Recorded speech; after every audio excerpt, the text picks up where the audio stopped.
안녕하세요. 저는 서울에 사는 20대 평범한 직장인입니다. 저는 어릴 적부터 결혼을 일찍 하고 싶었고, 그래서 빠르면 빠르고 늦으면 늦은 나이는 28살에 결혼하게 되었죠. 그러나 얼마 전 처참히 시댁 식구들에게 배신감을 느껴 도저히 같이 못 살겠더라고요. 결국 큰 결심한 끝에 이혼하게 되었습니다. 갑작스러운 이혼에 친정 식구들은 충격에 휩싸였지만 저는 후회하지 않아요.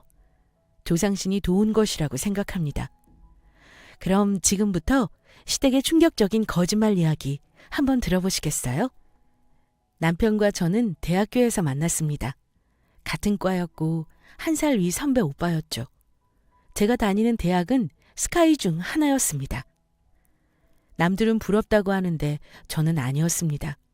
왜냐하면 정말 어렵고 힘들게 대학을 들어갔기 때문이죠. 다행히 열심히 공부해서 대학에 붙었지만 그 흔한 대학 등록금을 낼 돈이 없었거든요. 왜냐하면 저는 홀어머니 밑에서 자랐고 열심히 일하시며 외동딸을 키우셨지만 생각보다 삶이 녹록지 않으셨습니다. 무엇보다 가게를 하나 차리려고 자본금을 모으셨는데 그마저도 사기를 당하셨거든요.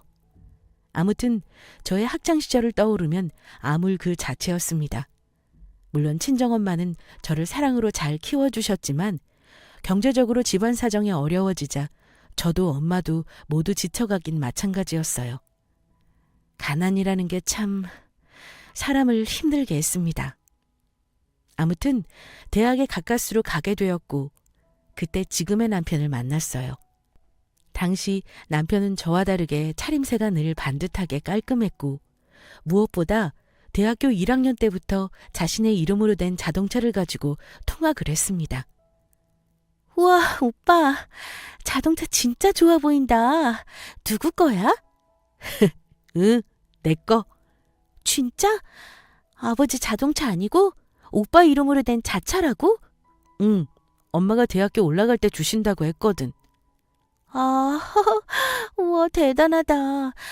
아니, 우리 과에 이런 좋은 차, 그것도 자차 가지고 있는 사람은 오빠밖에 없을걸? 그런가? 네, 맞습니다. 남친은 금수저예요. 그렇다고 엄청난 재벌까지는 아니지만 부족한 것 없이 살았다고 보면 됩니다. 그런데 일찍 아버지는 돌아가셨고 남친도 홀어머니 아래에서 자랐다고 했어요. 그래서 그런 면에서는 대화가 잘 통했고 서로 위로도 해주며 마음이 잘 맞았습니다. 그리고 남편의 바로 아래에 여동생이 있었는데 결혼을 일찍 했다는 이야기는 익히 들어서 알고 있었고요. 또 신우에게는 5살짜리 아이도 있었습니다. 어쨌든 남친은 집에 건물도 몇 채 가지고 있었고 누가 뭐래도 부족함 없는 금수저 아들이었습니다. 친구들은 부럽다고 다들 난리였지만 저는 솔직히 좀 부담스럽기도 했어요. 배부른 소리가 아니라 진짜 그랬습니다. 그걸 제대로 알게 된 게 남편과 결혼하기 위해 상견례 겸 인사 자리를 가졌을 때 느꼈어요. 아무래도 저는 외동딸이고 직계가족은 친정엄마만 계셨기 때문에 조촐하게 진행했습니다. 그런데 그때 당시 남편 어머님께서 상견례 장소를 알아서 잡겠다고 하셔서 그런가 보다 하고 있었는데 그날 그 장소로 가보니 정말 입이 떡 벌어지더라고요. 그 장소는 5성급 호텔이었고 1인당 30만 원 하는 코스 요리였습니다. 부담스러웠지만 날이 날인 만큼 어머님께서 신경 써주셨다는 생각에 처음에는 고맙다는 마음도 있었어요. 안녕하세요, 어머님. 그래, 영희나. 우리 거의 3개월 만인가? 네, 벌써 그렇게 되네요. 저희 어머님 소개해드릴게요. 안녕하세요. 저는 영인이 엄마입니다. 처음 뵙겠습니다. 안녕하세요. 저는 홍계 엄마입니다. 반갑습니다. 저희는 그렇게 어색한 상견례를 시작했어요. 그런데 상견례 내내 남편의 여동생, 그러니까 문제의 신우가 저희 대화에 톡 튀어나와서 이야기를 주도하기도 했습니다. 그 모습이 좀 꼴보기 싫었어요. 아니, 근데 집은 어떻게 할 거예요?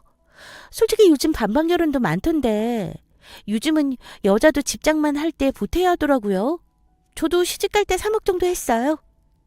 네? 오빠랑 이야기해봐야죠. 구체적인 계획은 없어요. 상견례가 그런 거 이야기하는 자리 아니에요? 아직 계획이 없다고요? 그건 좀 이상한데요? 야, 이상미, 시끄러워. 우리가 알아서 해. 참나, 오빠는 괜히 승질이야. 신우는 상견례 분위기를 결국 망치고 말았습니다. 참 신우는 밉상이었어요. 그렇지만 남편은 항상 제 편을 들어주었고 저만 바라보는 수뇌보 같은 타입이었기 때문에 이 남자를 놓치는 건 죽어도 싫었습니다. 남편 말에 의하면 신우는 일찍 결혼했는데 남편과의 사이가 별로 좋지 않다고 들었어요. 그래서 좀 이상한 데서 히스테리를 부리기도 한다고 했습니다. 산후 우울증도 심하게 겪었고 이런저런 사연이 많은 아이라 많이 보듬어달라고 사정을 하더라고요. 저는 그때까지 그냥 스스로 감당할 수 있겠지 하는 안일한 마음이 있었습니다. 그때 결혼을 하지 말았어야 했는데 말이죠. 인생은 선택의 연속인 것 같습니다. 아무튼 그 후 저희는 아슬아슬하게 결혼을 약속했어요. 하지만 저는 개인적으로 고민이 있었습니다. 학자금 대출과 집 대출이 있었는데 그때까지 다 못 갚고 있는 상황이었거든요. 당시 남편에게 모두 말했고 그 때문에라도 저는 결혼을 좀 더 미루었으면 했습니다. 그런데 남편은 당장 한 달 뒤라도 결혼을 하고 싶다고 했어요. 오빠, 그때도 이야기했지만 나 적금 계속 붓고 있잖아. 그리고 나 어차피 이직할 거라 퇴직금 받으면 그래도 학자금 대출은 어느 정도 해결될 거야. 응? 우리 결혼 조금만 더 미루는 거 어때? 아니야, 영인아. 결혼도 타이밍이야. 나 지금 당장 결혼하고 싶어. 그리고 안 그래도 그 대출 이야기 마무리 좀 하자. 제발 고집 좀 피우지 말고 그냥 내가 다 갚아줄게. 응? 아니 그거 얼마나 한다고 너 힘으로 다 해결하겠다고 그러는 거야? 물론 너 마음은 아는데 내가 돈 못 줄 만큼 힘든 상황은 아니잖아. 그래도 오빠한테 짐 되고 싶지는 않아. 저는 오빠가 저의 대출을 모두 갚아주겠다고 했지만 끝까지 거부했습니다. 오빠를 만나기 전에 벌어진 일인데 오빠에게 괜히 손 벌리고 싶지 않았거든요. 그리고 엄청 큰 돈은 아니라 스스로 해결하고 싶었습니다. 하지만 여보세요? 영은아, 이따 계좌 좀 확인해? 왜? 그 대출 말이야. 그거 해결하자. 나 진짜 이번에도 내 돈 다시 돌려주면 진짜 너무 속상할 것 같아. 어? 우리 가족 아니야? 너가 힘들어하는 거 나 보고 있을 수는 없어. 어? 오빠, 진짜 난 오빠한테 미안해서 도저히. 아니야, 진짜. 용인아, 우리 새로운 마음으로 대출 깨끗하게 끝내서 시작하자. 응? 결국 남은 대출은 남편 덕분에 해결하게 되었죠. 정말 고마웠습니다. 평생 고마운 마음 갚으면서 옆에서 잘 내줘야겠다고 생각했고 그 덕분에 결혼은 빠르게 진행되었습니다. 한 번은 시모가 저를 집으로 부르신 적이 있어요. 원래도 잘 사는 줄은 알고 있었는데 이사한 시모 집에 가보니 정말 입이 떡 벌어졌습니다. 당시 시댁은 용산에 있는 전원주택으로 이사를 했는데 마당도 넓고 집이 정말 멋지더라고요. 왔냐 영인아? 어서 와라. 네 어머님, 잘 계셨어요? 나 영인이 온다고 오늘 실력 발휘 좀 했다. 어떠냐? 와, 정말 맛있을 것 같아요. 아니, 이걸 다 혼자 만드셨어요? 오랜만에 요리 좀 해봤어. 나 요리 교실 요즘 다니거든. 어때? 편식은 안 하지? 어서 앉아라. 내가 넣어주려고 어제 수산시장에서 장도 봤다니까? 어머님은 정말 친절하셨어요. 저에게 맛있는 걸 해주시기 위해 새벽부터 일어나 수산시장에 나가셨다는 말씀이 정말 감동이었습니다. 그리고 무엇보다 밥 먹는 내내 챙겨주셨고 결혼 전에 준비해야 할 것들 그리고 결혼식 전에 필요한 물건들도 바리바리 싸주셨어요. 정말 엄마처럼 따뜻하고 편안했습니다. 영인아, 혼수 필요 없다. 그냥 몸만 와라. 알지?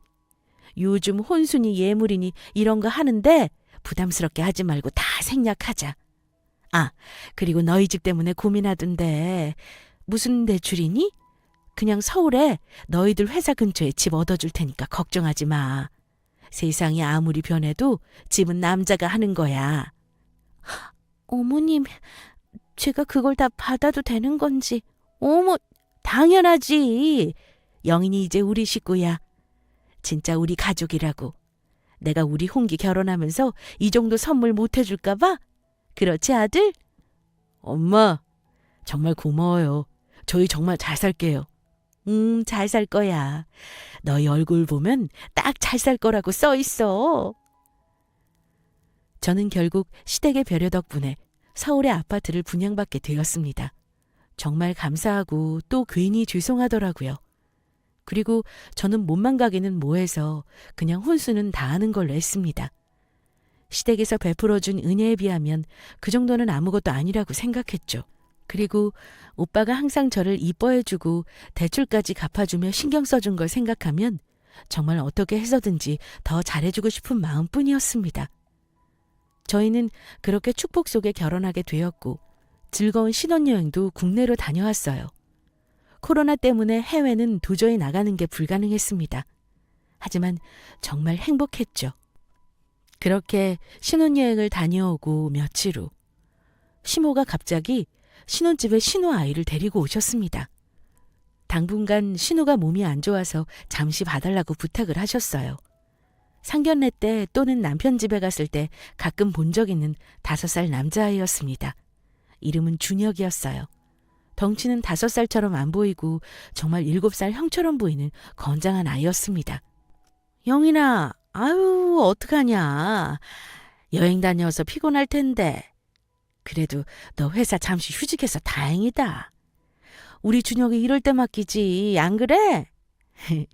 아니 상미가 몸이 너무 안 좋아서 병원 가서 정밀 검사 좀 받고 이참에 친정에서 좀 푹 쉬어야겠어. 잠시만, 응? 준혁이 좀 봐줘라. 다행히 어린이집이 이 근처라서 버스가 데리러 올 거야. 선생님한테는 다 말해뒀어. 아참, 준혁이 간식이다. 준혁이 잘 먹는 거 싸왔으니까 가끔 못 채면 이렇게 세트로 챙겨줘라. 알겠지? 어머님, 근데 잠깐 한 일주일 아니었어요? 아이 이불이랑 옷까지. 아니, 옷이 너무 많은데요? 상자로 가지고 오셨네요? 왜? 너가 육아를 안 해봐서 그래. 아이들 뭐 흘리고 먹고 밖에 나가서 놀다 들어오면 얼마나 묻히고 오는데. 아무튼 준혁이 좀 부탁할게. 궁금한 거 있으면 연락하고, 응? 정말 막무가내였습니다. 하지만 신우가 갑자기 대학병원을 갈 정도로 몸이 약해졌다고 하니 잠깐 일주일 정도 아이를 맡아주는 건 어려운 일은 아니라고 생각했죠. 그리고 평소 아이들 돌보는 걸 좋아했기 때문에 어렵지 않을 거라 생각했습니다. 퇴근하고 돌아온 남편에게도 이 사실을 전달했고 남편도 신우 상황을 알고 있길래 딱 일주일만 아이를 맡아주기로 합의를 봤어요. 그런데 준혁아, 정말 이렇게 하면 어떻게 해? 저는 정말 하루하루가 전쟁 같았습니다. 준혁이가 원래 장난꾸러기인 줄은 알고 있었는데 정말 장난이 아니었어요. 그리고 예의가 너무 없었습니다. 아이가 밥을 안 먹고 보채며 가끔은 밥상을 집어던지길래 밥상머리 교육을 한 적이 있어요. 그러자 아이가 갑자기 제 명치를 발로 차는 겁니다. 정말 순간적으로 너무 놀라서 눈물이 핑 돌고 화가 너무 났어요. 그래도 아이니까 참고 밥을 먹이려고 노력했습니다.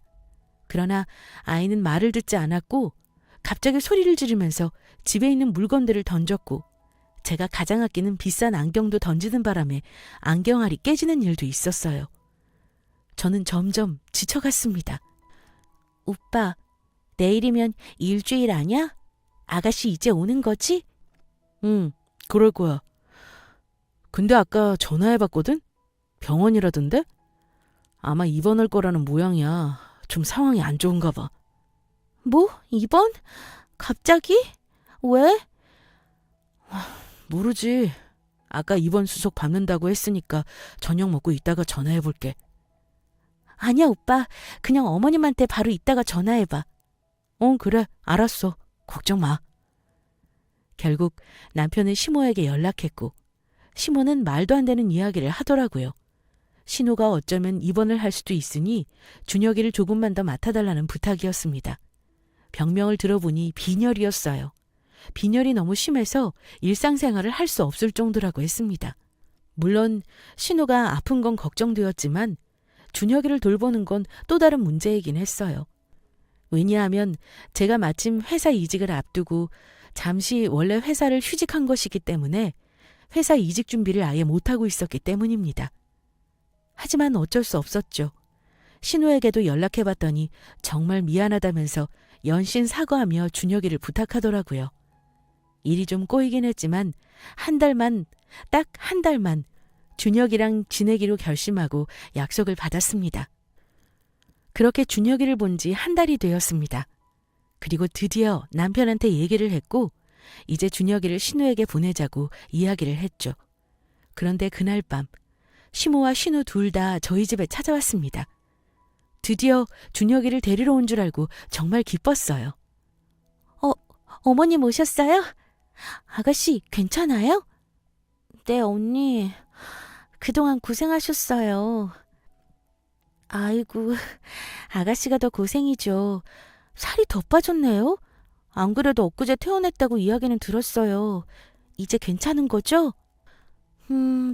네. 몸은 이제 괜찮아요. 저기 영인아, 내 이야기 좀 들어봐라. 내가 너희들한테 기니 할 말이 있어. 갑자기 시모가 진지하게 저희 부부를 앉혀두고 이야기하셨습니다. 그런데 그 말은 정말이지 충격 그 자체였어요. 시모는 벼랑간, 저 영인아, 상미 말이다. 진작에 이혼했어. 사실은 이혼 준비 좀 제대로 하느라고 준혁이 맡겼다. 거의 이혼 도장 찍기 직전이었거든. 암튼 이혼은 잘 마무리되었다. 네? 뭐라고요? 말 그대로야. 이혼하기로 결심한 건 꽤 오래됐어. 워낙 남편이랑 사이 안 좋았잖아. 근데 문제는 상미가 현재 만나는 남자가 있어. 그런데 아이가 있으면 당장 헤어지겠다고 하는 거야. 난 우리 상미 또 한 번 이혼녀로 만들고 싶지 않다. 다행히 지금 사귀는 남자도 돌싱이라서 상미 마음을 잘 이해하더라고.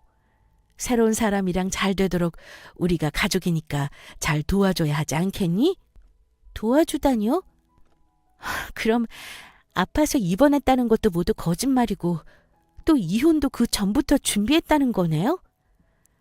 우리 상미 이번에는 반드시 결혼해야 해. 영인아, 준혁이 좀 입양해줘라. 응? 네? 뭐라고요? 그게 갑자기 무슨... 저는 귀를 의심했습니다. 이게 갑자기 무슨 말인가요? 여러분은 이해가 되시나요? 신우 결혼을 위해 본인의 아이를 잠시 없는 것처럼 연기를 하라는 말이었어요. 그리고 심지어 제가 준혁이를 입양해 주었으면 한다고 부탁하셨습니다. 정말 말도 안 되는 소리였죠. 그리고 이 모든 걸 신우도 시모도 미리 진작 알고 계획을 했다는 게 소름 끼치더라고요. 정말 너무 무섭고 짜증났습니다. 한 달 동안 개고생을 하면서 아이를 돌보고 나름 신우를 걱정했는데 저만 바보 만든 꼴이 되었더라고요. 어머님, 너무하시네요. 그리고 말도 안 돼요. 제 아이가 아닌데 왜 제가 입양을 하나요? 게다가 이렇게 엄마가 버젓이 있는데요. 그리고 가족이라는 이유로 이렇게 막무가내로 이런 부탁 안 해요. 언니, 잠깐만요. 언니 당황스러운 건 아는데요. 막무가내요? 참나. 언니가 더 막무가내였던 거 아닌가요? 솔직히 아무것도 없는 언니 집안 우리가 뭐가 아쉬워서 결혼 승낙했겠어요? 저희 솔직히 언니네 집안이랑 사돈될 만큼 그런 허접한 집안 아니에요. 알죠? 우리 집 사는 거 보면 알잖아요? 그리고 이 집도 우리가 해주고 언니네 친정빚도 갚아줬잖아요? 게다가 평생 돈 벌어도 이런 집 못 구할걸요? 솔직히 오빠 아니었으면 이렇게 편하게 지냈을 것 같아요? 아니, 현실적으로 생각해봐요. 아가씨, 참나, 그게 무슨... 그거랑 갑자기 왜 연관 짓는 건가요? 그럼 제가 언제까지나 시댁 식구들이 하라는 대로 다 하면서 살아야 해요? 그리고 거짓말한 건 그쪽이잖아요. 그리고 빚 갚아준 건 정말 감사해요.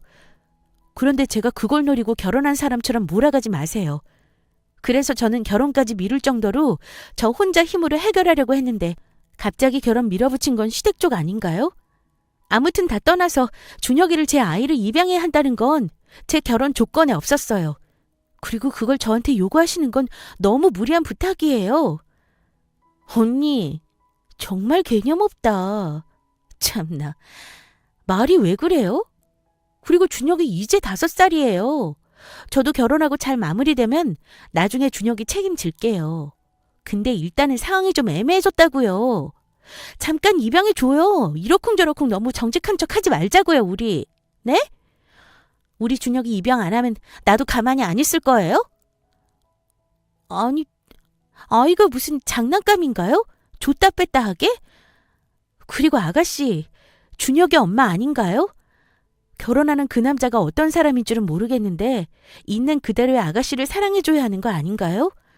준혁이를 숨겨야 하는 거면 왜 결혼하는 건데요? 네? 아가씨 인생도 불쌍하네요. 뭐라고요? 결국 신우는 저희 머리카락을 잡고 흔들고 난리도 아니었습니다. 저도 가만히 있지 않았죠. 신우가 기어오르길래 싸대기를 한 대 갈겨주었습니다. 정말 못 참겠더라고요. 자꾸만 거지 같은 집안이라고 무시하는데 도저히 참을 수가 없었습니다.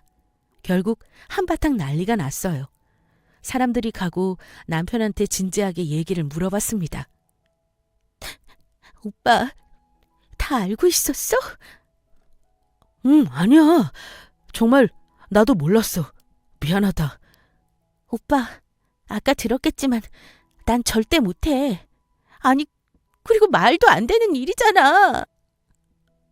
근데 영인아, 너 마음은 이해는 가는데 너 어차피 평생 이래도 이런 집 못 구하지 않아? 이걸 계기로 엄마한테 재산 좀 물려받자. 어때?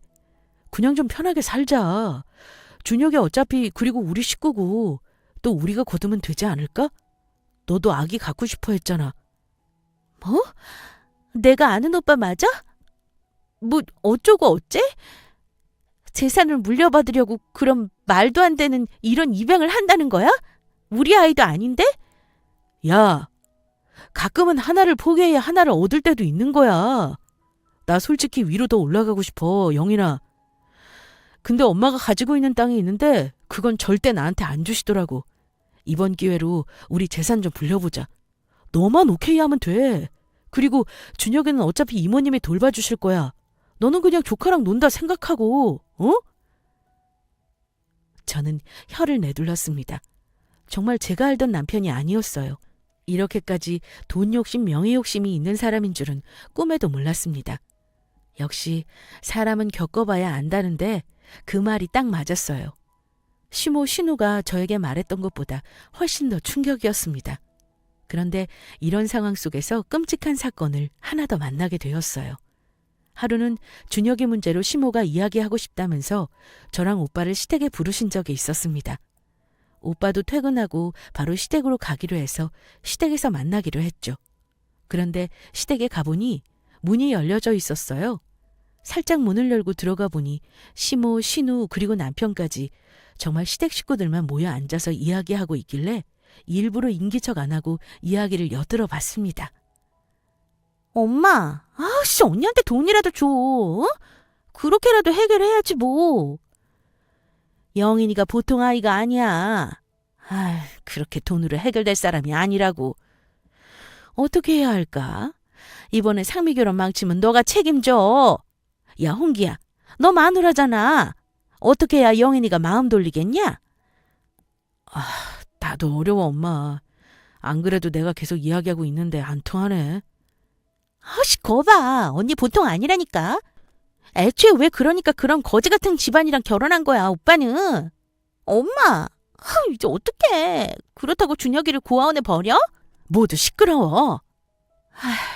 원래 없이 살았던 사람들이 돈 맛을 보면 미치는 거야. 내가 뭐 영인이 마음에 들어서 결혼시킨 줄 알아? 우리 아들 어디가 아까워서. 앞으로 우리 홍기 점점 위로 올라갈 건데 그러려면 여자가 쥐 죽은 듯이 조용히 내조해야 한단 말이야. 그러려면 여자가 좀 드세지 않고 조용한 여자가 우리 집에 필요했어. 그나저나 준혁이를 해결해야 하는데. 아예 결혼하기 전에 이걸 말할 걸 그랬나? 돈도 없는데 자존심은 더럽게 세서 안 넘어오네. 아무튼 너희도 영인이 심기 건드리지 말아라. 내가 잘 이야기할 테니까 준혁이 키울 수 있게 너희도 옆에서 분위기 맞춰줘.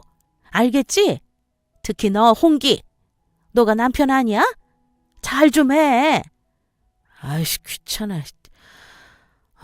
알았어. 엄마, 그럼 이번 이 말 해결하면 나 남양주 땅 주는 거야? 믿었던 남편마저 결국 시모 신우 편에 서서 저를 무시하며 남몰래 작전을 짜는 걸 생생하게 듣고 말았습니다. 이야기를 들어보니 돈만 있으면 넘어갈 것 같은데 넘어가지 않는 제가 이상하다면서 오히려 그들은 저를 이상한 사람으로 만들더라고요. 정말 세상이 미쳐 돌아간다는 생각에 너무 외롭고 무서웠습니다. 특히 남편마저 저 몰래 시댁 식구들과 꿍짝을 맞추고 있다는 생각에 너무 소름이 끼쳤어요. 도저히 남편을 믿고 살아갈 자신이 없었습니다. 그 누구에게도 이런 고민을 털어놓지 못하겠더라고요. 그런데 그때 마침 변호사 친구가 연락이 와서 오랜만에 만나게 되었고 이런 이야기를 모두 털어놓았습니다. 법적으로 조금이라도 도움받거나 아이디어를 좀 얻고 싶었거든요. 그러자 친구가 솔직히 너 지금 정신적으로 사기 결혼당한 거나 다름없어. 솔직히 안 그래? 그래서 넌 지금 남편과 살고 싶어? 라고 물어보는데 저는 남편에 대한 정이 뚝 떨어진 상태라 더 이상의 사랑은 이제 없다고 판단이 들었어요. 그리고 친구는 저에게 복수를 하라고 조언했습니다. 저는 그 말을 듣고 집에 와서 한참을 생각했고 결심했어요. 시댁 식구들에게 복수를 하고 깔끔하게 이런 소름 끼치는 집안과의 연을 끊어야겠다고 말이죠. 결국 저는 시댁에 준혁이를 입양하겠다고 개뻥을 쳤습니다. 그래야 완벽한 복수가 되니까요. 준혁이를 잠시 맡아 키우는 척 하면서 나중에 이 모든 사실을 사람들 앞에서 밝혀야겠다고 생각했죠. 어머니, 생각해 봤는데요. 준혁이 제가 키울게요. 그런데 한 가지 조건이 있어요. 어머, 그래. 잘 생각했다. 뭐든 말해라. 제가 사는 이 신혼집 이외에 저도 제 명의로 된 땅 하나 가지고 싶어요. 제가 낳은 자식도 아닌데 이렇게 아이 키우는 건 정말 큰 결심이라고 생각해요. 신혼집은 남편 명의로 되어 있으니 저도 제 이름으로 된 거 하나 있었으면 좋겠어요. 솔직한 마음이에요. 그래, 알았다, 얘야. 잘 생각했어, 진짜. 당연하지. 너가 우리 준영이 거두어만 준다면 문제없지. 내가 남양주에 건물 하나 가지고 있는 거 있어. 그거 조만간 너한테 돌려줄게. 내가 약속하마. 정말 고맙다. 잘 생각했어. 저는 전세를 역전시켰습니다. 누가 뭐래도 제대로 된 복수를 하고 싶었으니까요. 그리고 얼마 지나서 시댁에서 아이를 데리고 집에 왔습니다. 준혁이는 미운 짓을 매일 골라 했지만 아이가 무슨 죄가 있겠어요. 일단 이혼 준비를 하는 동안에는 아이를 억지로 키웠습니다. 하지만 아이에게는 제 나름대로 최선을 다했어요. 또 지내다 보니 아이에게 나름 정이 들기도 했습니다. 하지만 그렇다고 제 자식도 아닌 아이인데 솔직히 평생 거둘 정도로 입양하고 싶지는 않았어요. 또한 솔직히 아이 얼굴을 보면 시댁 식구들 얼굴만 떠올랐거든요. 정말 억지로 준혁이를 데리고 와서 아이를 잠시 키우는데 그때부터 남편의 행동이 좀 이상해지더라고요. 이제 다 잡은 물고기라는 생각이 든 건지 확실히 저에 대한 스킨십도 줄어들고 저를 돌멩이 쳐다보듯 했습니다. 오빠, 내일 주말인데 준혁이 데리고 어디 갈까? 뭐? 귀찮아. 애들 데리고 나가면 그리고 피곤한 거 알지? 오빠, 우리가 준혁이 키우기로 한 이상 그래도 부모님 노릇은 해야 하는 거 아니야? 집 있고 밥 있고 따뜻한 자기 방 있고 얼마나 좋냐? 밖에 나가면 비싼 장난감이 가득인데 우리만큼 아이한테 잘해주는 집이 있냐? 우리 준혁이 키우기로 한 거 잊었어? 알아. 근데 뭐 키우고 있잖아. 시끄럽고. 나 다음 주 주말은 통으로 집에 못 온다. 회사 사람들이랑 골프 연습하고 오랜만에 호텔에서 좀 놀다 올 것 같아. 그 박 과장 알지? 이번에 승진하려면 박 과장한테 잘 보여야 해. 남편은 점점 가면 갈수록 돈 명예에 대한 욕심이 하늘을 찔렀어요. 그리고 주말마다 약속을 일부러 만들어서 나가는 듯 했습니다. 정말 바람이라도 피는 사람처럼 굴더라고요. 근데 그날은 정말 이상한 여자의 촉이 발동이 되었습니다. 그래서 준혁이는 잠시 근처 친구 집에 맡겨두고 남편을 몰래 미행하게 되었죠. 그런데 골프장에 간다던 남편은 갑자기 방향을 틀어 용인 쪽으로 빠져나가더라고요. 분명 강원도 쪽으로 간다고 했습니다. 전화를 해보니 여보세요? 오빠 어디쯤이야? 가고 있지. 뭐? 왜? 우리 다음 주에 용인 가자고. 뭐? 용인? 거긴 갑자기 왜? 준혁이 놀이동산 가고 싶대서 이번 주는 오빠 강원도에 골프 치러 가니까 어차피 안 되고 다음 주에는 되지? 미리 약속 잡지 말라고 혹시나 해서 전화한 거야. 아이씨, 집에 가서 이야기하면 되지 굳이 뭘 전화로 하냐. 알았어, 끊어. 남편은 확실히 이상했어요. 장소를 굳이 거짓말했습니다. 떨리는 마음으로 도착한 곳은 다름 아닌 용인이 위치한 놀이공원이었어요. 제가 다음 주에 준혁이와 가자고 했던 그 장소 말입니다. 정말 어이가 없었습니다. 차를 세운 남편은 웬 낯선 여자와 주차장에서 만나더니 팔짱을 끼고 놀이동산을 즐기러 들어가더라고요. 정말 하늘이 무너지는 기분이었습니다. 아무리 그래도 바람을 몰래 피우고 있을 것이라고는 상상도 못했거든요. 저는 시간차를 두고 계속 따라갔어요. 그 낯선 상간녀 얼굴을 가까이 보니 20대 중반 되어 보이는 평범한 여자였습니다. 여리여리하게 몸이 날씬한 것 빼고는 별 볼품없는 얼굴이었어요. 갑자기 저런 이상한 여자한테 왜 홀린 건지 정말 분통이 터져 미치는 줄 알았습니다. 하지만 저는 남편과 이혼하겠다는 생각에 굳어져 있었기 때문에 차라리 잘 되었다고 생각했어요. 위자료라도 잔뜩 받을 수 있을 거라 생각했고 남편과 그 이상한 여자가 팔짱을 끼고 다니는 장면들을 모두 사진과 동영상으로 남겨놓았습니다. 평소 저는 놀이동산에 가도 무서운 것도 못하고 남편과 취향이 달라서 데이트할 때 많이 안 맞았었거든요. 어쩌면 남편은 자신에게 모든 걸 맞춰주는 나이 어린 여자에게 잠시 홀린 모양이었습니다. 정말 입이 귀에 걸려 있더라고요. 저는 그 후로 점점 남편에 대한 정이 뚝 떨어지다 못해 남대하듯 보게 되었습니다. 그리고 복수를 조금씩 준비하기 시작했죠.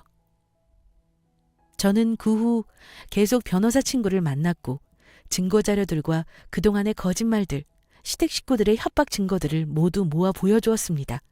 그리고 시모에게 제가 받은 남양주 땅 명의에 대한 부분도 확실히 법적으로 문제없게 마무리를 해두었어요. 정말 저는 폭탄을 떨어뜨릴 날만 기다리고 있었습니다. 그러던 어느 날 시간이 지나고 신우는 자기 결혼을 남자와 나를 잡는다고 하면서 시댁의 사람들을 모두 부른 적이 있어요. 그날은 남편이 될 그 문제의 남자를 소개해 주기로 한 날이었습니다. 저는 이제 때가 왔다고 생각했어요. 애초에 신우는 이혼 사실을 말하면서 자신의 아이 준혁이의 존재를 숨겨왔다고 했습니다. 그런데 만약 제가 준혁이를 그 남편 될 사람 앞에 보여준다면 어떻게 될까요? 저는 모두가 있는 그 자리에서 폭탄을 던지기로 결심했죠. 원래는 시모가 저에게 절대 시댁의 준혁이는 데리고 오지 말라고 이모님에게 잠시 맡겨두라고 신신당부를 하셨지만 저는 시모에게는 당연히 그렇게 하겠다고 거짓말했어요. 그리곤 이모님에게 부탁해 두었습니다. 준혁이를 시댁에 1시간 후 데리고 와달라고 부탁드렸죠. 계획은 정말 치밀했어요. 어머님, 저희 왔어요. 그래. 참, 소개해 줄게. 여기는 우리 며느리예요. 그리고 우리 아들 홍기. 안녕하세요. 처음 뵙겠습니다. 말씀 많이 들었습니다. 상미 남자친구 김종민이라고 합니다. 어머, 반가워요. 말씀 많이 들었어요. 나이 차이가 많이 나신다고 하던데 정말 딱 그래 보이시네요. 아가씨랑 세대 차이 좀 느끼시겠는데요? 저는 정말 정신 나간 사람처럼 굴었습니다. 왜냐하면 이제는 시댁에 더 이상 잘 보이고 싶은 사람도 없고 정이 뚝 떨어졌기 때문이죠. 그리고 일부러 미친 척을 해봤습니다. 시댁 식구들 모두 엿먹어보라는 심정으로 말이죠. 우리 며느리가 좀 재밌어요. 영인아, 왜 그러냐? 어서 앉아라. 자, 다들 시장할 텐데 앉아요. 요리 좀 내올게요. 이윽고 요리가 나왔고 정말 상다리가 부러질 정도로 맛있게 요리를 했더라고요. 근데 누가 봐도 출장 뷔페 음식이었습니다. 어머님은 평소 요리를 절대 안 하시는 분이거든요. 어머님, 우와, 음식 솜씨 대단하시네요. 정말 잘 먹겠습니다. 그래요. 몇 가지 안 했어요. 어서 들어요. 오늘 손님 오신다고 해서 준비했어요. 제가 손님인가요? 이제 이 집 식구 될 사람인데요. 참 그렇네. 화기애애한 분위기가 이어지길래 제가 일부러 산통을 깼습니다. 와, 정말 출장 뷔페가 맛있네요. 역시 돈을 써야 해요. 그렇죠, 어머님? 이거 어머님이 하신 거예요? 그래, 그렇지. 갑자기 왜 그러냐? 아니에요. 제가 얼마 전에 친구들하고 먹었던 레스토랑 뷔페 음식이랑 똑같아서요. 누가 보면 감쪽같이 음식 시켜놓고 포장지만 뜯어서 그릇에 담은 줄 알겠어요. 여보, 왜 그래 오늘따라? 뭐가? 농담. 농담도 못해? 맛있다고요. 참, 아가씨. 결혼식 언제예요? 신혼여행은 어디로 가요? 생각해봤어요? 내년 여름에 하려고요. 이제 1년 딱 남았어요. 신혼여행 티켓 구하는 게 하늘의 별 따기라 저희 지금부터 예매 준비하려고요. 아, 그렇구나. 하긴 그때가 딱 좋죠. 근데 신혼여행 티켓은 취소해야겠네요. 네? 그게 무슨... 그때 초인종 소리가 들렸습니다. 제가 약속한 대로 1시간 뒤 이모님께서 준혁이를 데리고 오셨거든요. 저는 폭탄을 터뜨릴 준비를 했고 가슴이 두근거렸습니다. 아니나 다를까 준혁이는 들어오자마자 신우를 보고 엄마라고 부르면서 달려가 안겼습니다. 의도하지 않았는데 쌤통이었죠. 아이가 도와주더라고요. 준혁이 왔니? 야, 영인아. 너 미쳤어? 준혁이를 왜 데리고 와? 시모는 갑자기 준혁이를 집 밖으로 내쫓으려고 했습니다. 정말 미친 듯이 준혁이 팔을 이끌고 나가려고 했어요. 영문을 모르는 아이는 계속 울어댔죠.